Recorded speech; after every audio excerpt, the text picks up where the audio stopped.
Bismillahirrahmanirrahim. Assalamualaikum warahmatullahi wabarakatuh. Perkenalkan, nama saya Aziza dari kelas PAI 4D dengan NIM 2312127. Baiklah, di sini saya akan mempresentasikan materi tentang evaluasi kurikulum. Dari materi ini terdapat 5 pembahasan. Yang pertama, pengertian evaluasi kurikulum. Yang kedua, tujuan, fungsi, dan manfaat evaluasi kurikulum. Yang ketiga, langkah-langkah evaluasi kurikulum. Yang keempat, strategi evaluasi kurikulum. Dan yang kelima, model-model evaluasi kurikulum. Yang pertama, definisi evaluasi kurikulum. Evaluasi adalah penerapan prosedur ilmiah yang sistematis untuk menilai rancangan, implementasi, dan efektivitas suatu program. Sedangkan kurikulum adalah seperangkat rencana dan pengaturan mengenai tujuan, isi, dan bahan pelajaran, serta cara yang digunakan sebagai pedoman penyelenggaraan kegiatan pembelajaran untuk mencapai tujuan pendidikan tertentu. Jadi, pengertian evaluasi kurikulum adalah penelitian yang sistematik tentang manfaat, kesesuaian, efektivitas, dan efisiensi dari kurikulum yang diterapkan. Atau evaluasi kurikulum adalah proses penerapan prosedur ilmiah untuk mengumpulkan data yang valid dan reliabel untuk membuat keputusan tentang kurikulum yang sedang berjalan ataupun yang telah dijalankan. Kemudian yang kedua yaitu tujuan evaluasi kurikulum. Jadi evaluasi kurikulum ini memiliki tujuan yaitu untuk meningkatkan isi kurikulum, proses implementasinya, strategi pengajarannya, dan dampaknya terhadap perilaku dan pembelajaran siswa. Selanjutnya, fungsi evaluasi kurikulum, yaitu ada fungsi formatif dan fungsi sumatif. Fungsi formatif adalah fungsi evaluasi. Yang pertama, fungsi formatif. Fungsi formatif adalah fungsi evaluasi untuk memberikan informasi dan pertimbangan sebagai upaya untuk memperbaiki suatu kurikulum atau curriculum improvement. Perbaikan ini dapat dilakukan pada waktu konstruksi kurikulum maupun saat implementasi kurikulum. Fungsi formatif itu hanya dapat dilakukan ketika kurikulum masih dalam proses pengembangan. Hal ini senada dengan pendapat Cohen pada tahun 1978 bahwa dalam proses pengembangan konstruksi kurikulum, maka fungsi evaluasi hanya dapat dilakukan pada waktu pengembangan dokumen kurikulum belum selesai atau masih dalam keadaan fluid. Kemudian yang kedua yaitu fungsi sumatif. Fungsi sumatif adalah fungsi evaluasi untuk memberikan pertimbangan terhadap hasil pengembangan kurikulum. Hasil pengembangan kurikulum dapat berupa dokumen kurikulum, hasil belajar, ataupun dampak kurikulum terhadap sekolah dan masyarakat. Dengan adanya fungsi sumatif ini, evaluator dapat memberikan pertimbangan apakah suatu kurikulum perlu dilanjutkan karena keberhasilannya dan masih dianggap relevan dengan perkembangan serta tuntutan masyarakat, atau suatu kurikulum sudah harus diganti karena kegagalan dan ketidaksesuaiannya dengan tuntutan masyarakat. Jadi menurut Scriven, fungsi evaluasi kurikulum itu tidak hanya pada hasil, tetapi juga proses pengembangan dan implementasi kurikulum tersebut.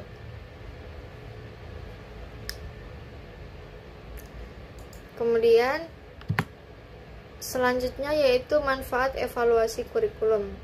Manfaat dari evaluasi kurikulum ini untuk mengetahui tingkat kelebihan dan kekurangan berdasarkan tujuan yang telah ditentukan, menetapkan keputusan antara menerima, menolak, atau merevisi program yang telah dicadangkan, dan terakhir untuk memfilter data sebagai dukungan atas keputusan yang diambil.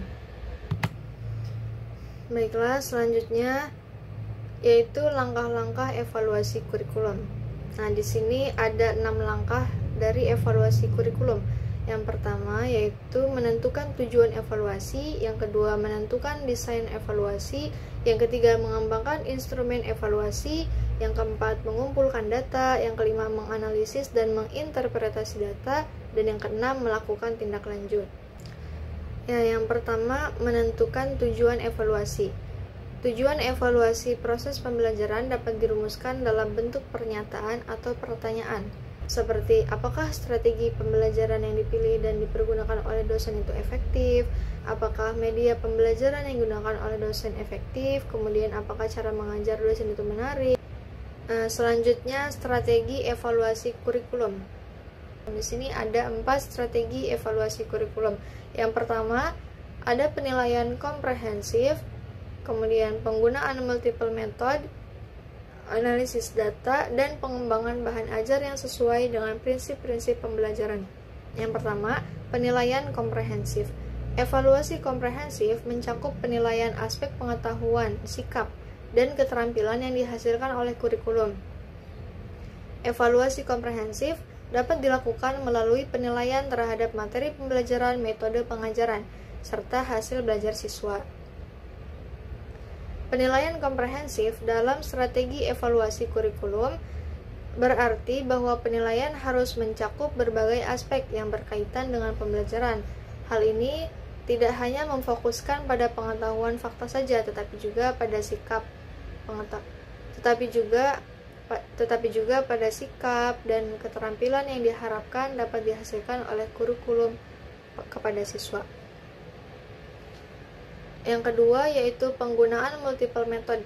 Selain melibatkan penilaian terhadap materi dan hasil belajar, evaluasi kurikulum juga dapat menggunakan multiple method. Selain melibatkan penilaian terhadap materi pembelajaran dan hasil belajar Selain melibatkan penilaian terhadap materi pembelajaran dan hasil belajar siswa, evaluasi kurikulum juga dapat menggunakan multiple method untuk mengukur pemahaman dan aplikasi siswa terhadap ajaran. Metode yang dapat digunakan antara lain adalah observasi langsung, analisis karya tulis siswa, serta ujian lisan. Yang ketiga, analisis data. Yang ketiga, analisis data. Evaluasi kurikulum dengan analisis data adalah proses di mana data dikumpulkan, dianalisis, dan diinterpretasikan untuk menilai efektivitas kurikulum tersebut dan membuat keputusan yang berinformasi untuk perbaikan. Yang keempat, pengembangan bahan ajar yang sesuai dengan prinsip-prinsip pembelajaran. Bahan ajar merupakan salah satu komponen penting dalam proses pembelajaran. Dalam konteks pendidikan, pengembangan bahan ajar harus dilakukan dengan memperhatikan prinsip-prinsip pembelajaran yang sesuai dengan karakteristik mata pelajaran. Bahan ajar harus mencakup petunjuk belajar kompetensi yang harus dicapai, materi pembelajaran, latihan, dan penilaian. Selain itu, bahan ajar juga dapat dikembangkan dengan memanfaatkan teknologi, informasi, dan komunikasi seperti augmented reality, aplikasi glosarium Islam, infografis, dan lain-lain. Nah, pengembangan bahan ajar yang sesuai dengan prinsip-prinsip pembelajaran dapat menjadi salah satu strategi evaluasi kurikulum untuk meningkatkan kualitas pendidikan dengan bahan ajar yang efektif dan menarik. Diharapkan dapat meningkatkan minat, motivasi, dan hasil belajar peserta didik. Selanjutnya, model-model evaluasi kurikulum. Di sini model-model evaluasi kurikulum ada 2, yaitu yang pertama model CIP atau model CIPP, yaitu Context, Input, Process, and Product. Kemudian yang kedua yaitu model Taylor. Pengertian model CIP, Context, Input, Process, and Product merupakan sebuah model evaluasi yang menggunakan pendekatan yang berorientasi pada manajemen atau Management Oriented Evaluation Approach, atau disebut sebagai bentuk evaluasi manajemen program, yaitu Evaluation in Program Management. Tujuan dari model CIP ditujukan untuk melayani kebutuhan orang-orang yang merencanakan dan melaksanakan program, dan bermanfaat untuk mengevaluasi program atau sistem secara menyeluruh. Model CIP ini dapat membantu dalam pengambilan keputusan dan kebijakan, serta penyusunan program serta dalam penyusunan program selanjutnya. Kemudian, ada kelebihan dan kelemahan evaluasi model CIP. Model CIPP atau model CIP, yaitu Context, Input, Process, and Product. Kelebihan dari model CIP ini yaitu lebih komprehensif atau lengkap dalam menjaring informasi. Karena objek evaluasi tidak hanya pada hasil semata, tetapi juga mencakup konteks, input, proses, maupun produk. Kelengkapan informasi yang dihasilkan evaluasi model CIP akan mampu memberikan dasar yang lebih baik dalam mengambil keputusan, kebijakan, maupun penyusunan program-program selanjutnya. Nah, selain memiliki kelebihan, model CIP juga memiliki keterbatasan, yaitu penerapan dalam bidang program pembelajaran di kelas mempunyai tingkat keterlaksanaan yang kurang tinggi jika tanpa adanya kombinasi. Hal ini dapat terjadi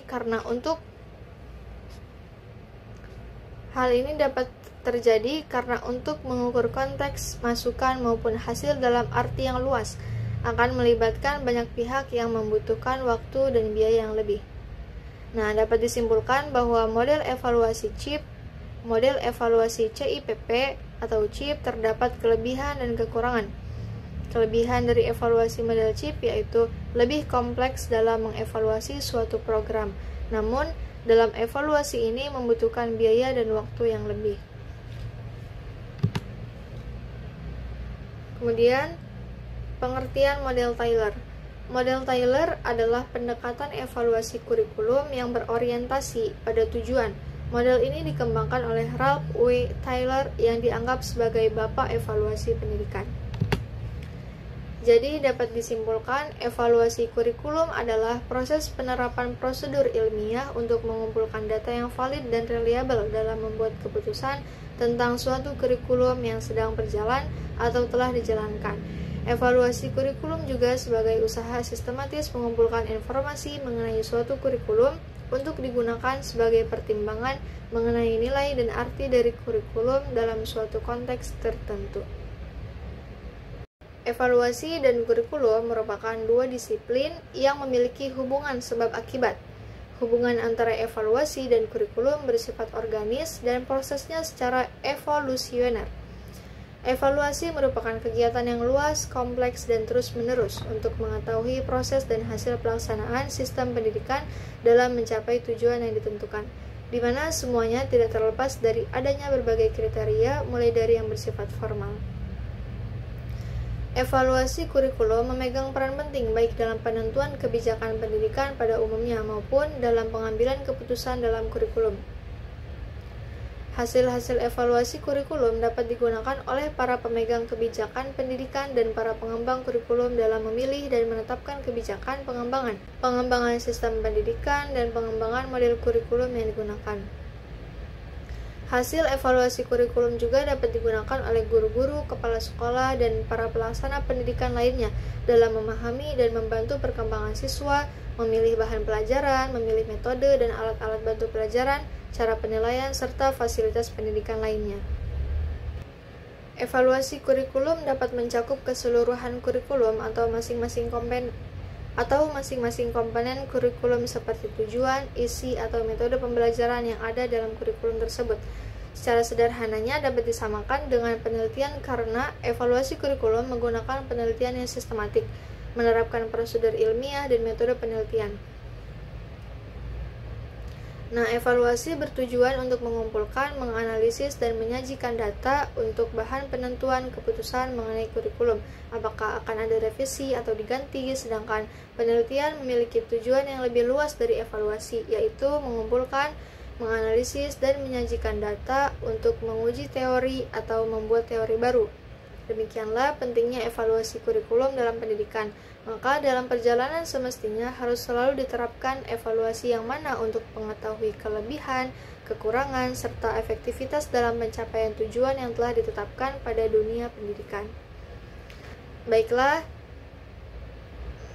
cukup sekian dari saya, kurang lebihnya mohon maaf. Wassalamualaikum warahmatullahi wabarakatuh. Cukup sekian presentasi dari saya, kurang lebihnya mohon maaf. Jika ada yang ingin bertanya, silahkan bertanya di kolom komentar. Dan jangan lupa subscribe, like, and comment.